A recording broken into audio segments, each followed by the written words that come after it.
sebagai tersangka adalah saudara NW atau Nasri Bey selaku tokoh Sunda Empire sebagai Perdana Menteri di dalam kedudukannya. Kemudian RD RN Raden Ratnaningrum di dalam kedudukannya di Sunda Empire sebagai kaisar. Kemudian satu lagi yang sudah dilakukan penangkapan oleh penyidik di pukul 15 di Tambun, Bekasi, dan sekarang dalam perjalanan menuju Polda Jabar. KAR atau Ki Ageng Rangga.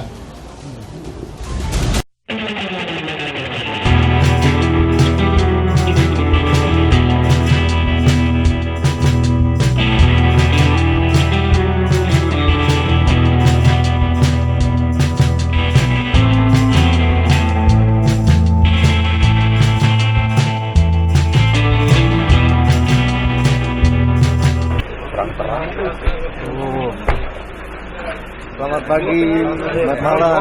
Ngomong aja nggak apa-apa. Ya, nanti gimana? Ini Ya, tanggapannya atas penetapan tersangka ini.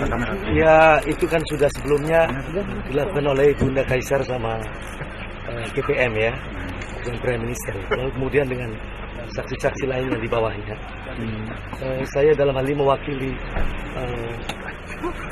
Kaisaran, di mana saya sebagai Sekjen, Sekretaris Jenderal The Heren Sebentin. Perlu dunia juga tahu semuanya bahwa disinilah tata letak bahwa NKRI ini ingin lebih maju. Ya, kita akan sokong bahwa pada posisi The Heren Sebentin, lalu kemudian pada waktu nanti tanggal 15 Agustus 2020 kesemuanya internasional akan datang ke sini sebenar adanya. Jadi untuk ini kejelasan bahwa simpang siurnya sejarah kita bisa maklumi ya oleh masyarakat semuanya juga. Namun ini sesungguhnya bahwa tata letak bahwa terkait dengan proses adanya keberadaan Sunda Empire perlu diketahui semuanya bahwa dunia ini milik Sunda Land yang terbagi atas 6 wilayah itu, dari dinasti ke dinasti.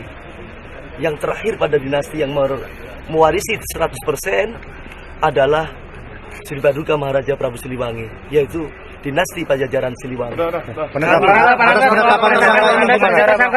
Tanggapannya pengacara saya ada. Jadi dari Sekolah Tinggi Islam ya, melalui ini Pak Mas Mahfud nanti akan berbicara dengan timnya yang lengkap ya. Pak, penetapan tersangka ini gimana Pak? Terus dilakukan, silakan juga nanti tersenal melihat ya. Berarti menerima apa dengan satu tersangka ini Ya, Pak? kita menghargai hukum. Oke, ya. Kita menghargai. Dia pakai baju dinas ini Pak? Iya. Ya, kita menghargai hukum. Ya, jadi apapun keadaannya kita lakukan. Oke. Ya. Oke. Ya. Ya. Oke.